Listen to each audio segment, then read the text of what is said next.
بسم اللہ الرحمن الرحیم۔ السلام علیکم ورحمۃ اللہ وبرکاتہ۔ ناظرین کرام، میرے پاس فرمائش آئی ہے کہ زکوٰۃ کے بارے میں، صدقات کے بارے میں، خیرات کے بارے میں آپ کی خدمت میں کچھ عرض کیا جائے، تو لہذا آج زکوٰۃ کے بارے میں چند منٹوں کی گفتگو عوام کی آگاہی کے لیے آپ کی خدمت میں پیش کی جاتی ہے۔ یہ خواص کے لیے، یہ علماء کے لیے نہیں، بلکہ اس میں عوام کے لیے عرض کیا جا رہا ہے۔ اس میں مسائل زکوٰۃ سے بحث نہیں کی جائے گی، زکوٰۃ کی اہمیت اور عام معلومات عرض کی جائے گی۔ اس میں حوالہ جات بھی نہیں دیے جائیں گے، اس لیے کہ یہ قارئین کا اپنا فرض ہے کہ وہ خود تلاش کریں اور دوسروں کا سہارا نہ لیں، بلکہ خود عالم بننے کی کوشش کریں۔ زکوٰۃ کا عنوان نہایت وسیع ہے اور چند منٹوں کی گفتگو میں یا تھوڑی دیر میں یا 2-4 صفحات میں اس کا حق ادا کرنا ممکن نہیں ہے۔ مختصراً عرض ہے کہ زکوٰۃ نہ صرف ایک فرض عبادت اور ایمان کا جز ہے، بلکہ اسلامی معیشت یعنی اکانومی کا ایک اہم ستون بھی ہے۔ زکوٰۃ و صدقات ہم معنی الفاظ ہیں۔ قرآن کریم میں لفظ زکوٰۃ تقریباً 30 بار استعمال ہوا ہے اور صدقات کا لفظ تقریباً 16 بار آیا ہے۔ اس تکرار سے یہ بات واضح ہوتی ہے کہ ان الفاظ کی بڑی اہمیت ہے۔ عربی میں زکوٰۃ و صدقہ کو بعض اوقات متبادل کے طور پر بھی استعمال کیا گیا ہے۔ حضرات، جب کہ ہم پاکستان اور ہندوستان میں، انڈیا میں کے مسلمانوں میں زکوٰۃ کو بطور فرض اور صدقات کو بطور نفل سمجھا جاتا ہے، جبکہ لفظ خیرات کے معنی اردودہ مسلمانوں میں نیک مقصد کے لیے اللہ کی راہ میں کچھ بھی خرچ کرنے کو خیرات کا لفظ دیا جاتا ہے۔ حضرات، جو بھی طریقہ اختیار کیا جائے، اللہ کی راہ میں دینے کا بڑا ثواب ہے۔ بہرحال لفظی بحث کی ضرورت نہیں ہے، اہم بات یہ ہے کہ فرض سمجھ کر زکوٰۃ کو صحیح طریقے سے ادا کیا جائے، اور آج اپنی گفتگو کو ہم اسی بات پر مرکوز کرتے ہیں۔ یہ زکوٰۃ اسلام کے 5 ارکان میں اہم جز ہے اور یہ فرض ہے۔ عقیدہ اسلام میں زکوٰۃ وہ رقم ہے جو ایک سال کسی مقررہ مقدار کے مال پر گزرنے کے بعد اس کا 40واں حصہ یعنی 2.5% لاگو ہوتا ہے۔ باقاعدہ حساب لگا کر جو زکوٰۃ کی رقم بنے اسے کسی مستحق کو دینا چاہیے۔ زکوٰۃ ادا ہونے کے لیے ضروری ہے کہ زکوٰۃ کی رقم نصاب کا مال رکھنے والوں کے مال میں مستحقین کا حق ہے۔ زکوٰۃ ادا ہونے کے لیے ضروری ہے کہ زکوٰۃ کی رقم نصاب کا مال رکھنے والوں کے مال میں مستحقین کا حق ہوتا ہے۔ اگر کوئی شخص زکوٰۃ ادا نہیں کرتا تو وہ غریبوں کا حق کھا رہا ہے اور یہ بڑا گناہ ہے۔ اس کا انکار کرنے والا تو اسلام سے ہی خارج ہو جاتا ہے۔ بہت ہی احتیاط کی ضرورت ہے۔ اللہ تعالیٰ کو کوئی شخص دھوکہ نہیں دے سکتا، اور جو اللہ کو دھوکہ دے گا اس کا کہیں ٹھکانہ نہیں ہے۔ بزرگوں اور محترم دوستو، خواتین و حضرات، زکوٰۃ، میں دوبارہ عرض کرتا ہوں کہ زکوٰۃ اسلام کے 5 ارکان کا جز ہے اور فرض ہے، بالکل نماز کی طرح ہے۔ زکوٰۃ میں کتنی رقم ہو، اس پر سال گزرنے میں کیا کیا مال زکوٰۃ ہوگا، کیا نصاب میں کیا کیا چیزیں آتی ہیں، مدت کی تفصیل کیا ہے، اگر قرض ہے تو اور زکوٰۃ بھی دینا ہے، نصاب بھی ہے، یہ سب تمام تفصیلات مسائل ہیں۔ ان مسائل کا یہاں موقع نہیں ہے اور نہ اس کی ضرورت ہے۔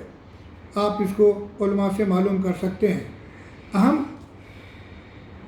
خاص بات یہ ہے کہ قرآن کریم میں لفظ زکوٰۃ اور صدقات کو تلاش کر کے اس کی تفصیل دیکھی جائے۔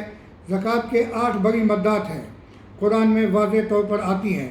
وہ مدات جن میں زکوٰۃ دی جاتی ہے ان میں یہ ہیں: غربا، مساکین، زکوٰۃ وصول کرنے والے، زکوٰۃ کو وصول کرنے والے، جمع کرنے والے، ان کے اخراجات اور ان کی تنخواہیں، جن لوگوں نے حال میں اسلام قبول کیا ہے اور جو لوگ قید میں جیل ہیں یا غلامی سے آزادی کے لیے رقم دی جائے، جو مقروض ہوں انہیں بھی دے سکتے ہیں۔ ضرورت مند مسافروں اور اللہ کی راہ میں تفصیل بھی زکوٰۃ دی جا سکتی ہے۔ تفصیلات تو بہت کچھ ہیں اور اس کو اس مضمون میں اور اس گفتگو میں ادا کرنے کی کوشش بھی نہیں کی جائے گی۔ بعض کم علم لوگ یہ کہہ دیتے ہیں کہ ہم گاڑی tax, road tax, income tax, علاج کے لیے انشورنس وغیرہ پیمنٹ کرتے ہیں، حکومت کو دیتے ہیں تو یہ زکوٰۃ ہو گئی۔ دراصل یہ بڑی غلط سوچ ہے، کیونکہ اللہ تعالیٰ، اللہ اور رسول نے جو مدات مقرر کر دی ہیں ان میں زکوٰۃ دینا ہی صحیح طریقہ ہے، ورنہ روڈ، بجلی، مکان، انکم ٹیکس وغیرہ کے لیے آپ جو رقم ادا کرتے ہیں اس کا تو بدلہ وصول کیا جاتا ہے۔ معزز خواتین و حضرات، ایک طرح حکومت سے اپنی رقم ادا کر کے آپ وہ آسانیاں حاصل کرتے ہیں، لہذا یہ حکومت کو ٹیکس ادا کرنا یہ کسی طرح سے بھی زکوٰۃ نہیں ہے، جبکہ زکوٰۃ اللہ کی رضا اور حکم کے مطابق بغیر کسی بدلے کے اور بغیر کسی سے کچھ حاصل کرنے کے بجائے مستحقین کا حق سمجھ کر کے ادا کیا جائے، ان کی ملکیت بنا دی جائے، ضروری ہے۔ اس میں رازداری ہو تو زیادہ بہتر ہے۔ قرآن کریم کی آیات سے معلوم ہوتا ہے کہ اللہ کی رضا اور حکم کی بجاوری کے لیے خوشی دل سے زکوٰۃ ادا کرنے کا بڑا ثواب اور اجر ہے، اور ادا نہ کرنے یا بہانہ بازی سے ٹالنے یا ادا کرنے کا بڑا عذاب بھی ہے، اور یہ ایک طرح اللہ سے جنگ کے مترادف ہے۔ اگر کوئی شخص اللہ سے جنگ کرتا ہے تو پھر وہ اپنا کیا حشر ہوگا، اس کو اچھی طرح سے سوچ لے کہ کون برداشت کر سکتا ہے۔ زکوٰۃ حکم رب ہے، اس کی اطاعت ضروری ہے۔ خواتین و حضرات، ایک اہم بات یہ ہے کہ اسلام حلال طریقے سے، ایمانداری سے روزی روزگار، منافع، فائدہ حاصل کرنے کے پر کوئی پابندی نہیں لگاتا۔ دولت مند ہونا بھی جائز ہے، مگر حلال ذرائع سے ہونا چاہیے۔ یاد رکھیے کہ اس طرح حاصل شدہ دولت کو بغیر زکوٰۃ ادا کیے ہوئے رکھنے کی اسلام میں سخت پابندی ہے اور ممانعت ہے۔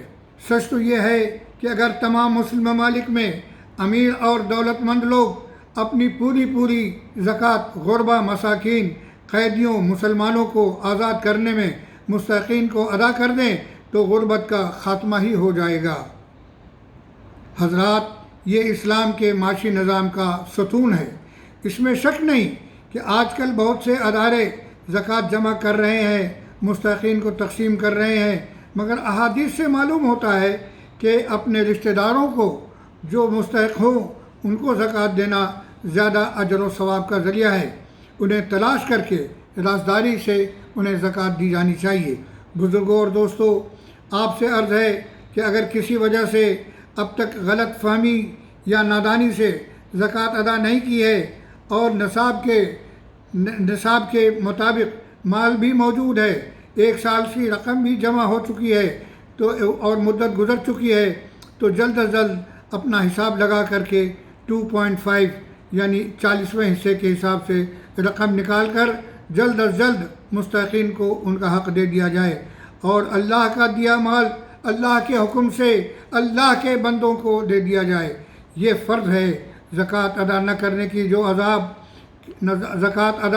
کا جو عذاب اور آفات ہیں ان کا ذکر فی الحال میں نہیں کرنا چاہتا، کیونکہ فوراً یہ الزام لگا دیا جاتا ہے کہ صاحب دیکھیے تقریر کرنے والے یا بیان کرنے والے صاحب تو وہ لوگوں کو خوف زدہ کر رہے ہیں اور لوگوں کو ڈرا رہے ہیں اور اسلام سے دور کر رہے ہیں۔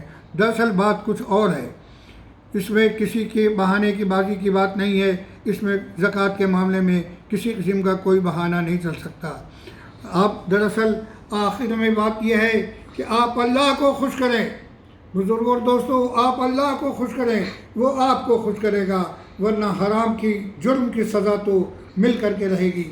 سورہ المومنون میں اللہ تعالیٰ نے فرما دیا ہے جو لوگ زکوٰۃ ادا کرتے ہیں اور دوسرے فرائض ادا کرتے ہیں وہ جنت الفردوس کے وارث ہوں گے۔ آئیے بزرگوں اور دوستوں، خواتین و حضرات، میری آپ سے عرض ہے کہ آئیے آج ہی اپنی دولت کا حساب لگائیں نصاب مقررہ تک دولت پر 1 سال گزر گیا ہو تو اس کا 40واں حصہ خوشی خوشی اللہ کے اطاعت میں زکوٰۃ نکال کر کے مستحقین کو، اقربا کو، غربا کو، مساکین کو یا کسی مستند اسلامی ادارے کو دے دیں تاکہ اللہ کا انعام حاصل ہو اور عذاب ہمیں نہ پکڑے۔ زکوٰۃ و صدقات کی تفصیل مسائل کسی عالم سے، کسی مفتی سے معلوم کرنے کی کوشش کریں اور اب سنی سنائی باتوں پر نہ جائیں، اور ہم میں سے ہر شخص اپنا اپنا ذمہ دار ہے۔ اللہ تعالی ہمیں اور آپ کو عمل کی توفیق عطا فرمائے۔ والسلام علیکم ورحمۃ اللہ وبرکاتہ۔